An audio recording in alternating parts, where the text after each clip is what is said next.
আবৃত্তি করছি শ্রদ্ধেয় কবি বিলাল হোসেন নুরীর রচিত ও আমার প্রথম কিবলা কবিতাটি। আকসা, তোমার নামের প্রতিটি বর্ণ যেন ফেরদাউসের লাল ইয়াকুত স্বর্ণ। বুকের জমিনে খোদাই করেছি তাই, অনুভব জুড়ে সুশোভিত রোশনায়।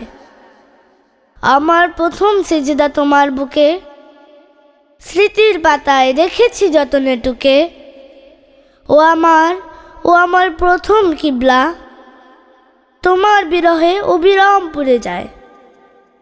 আকসা, তোমার গম্বুজে থামে দৃষ্টি, চারপাশে ঝরে বারাকার মধুবৃষ্টি। নবী রাসূলের হীরক ভূমিতে বাস, দেয়ালে দেয়ালে অমলিন ইতিহাস। তোমার হৃদয়ে মিরাজের রাত আঁকা, একটু দূরেই বরাক দাঁড়িয়ে থাকা। ও আমার প্রথম কিবলা, রক্তের দামে আবার তোমাকে চাই।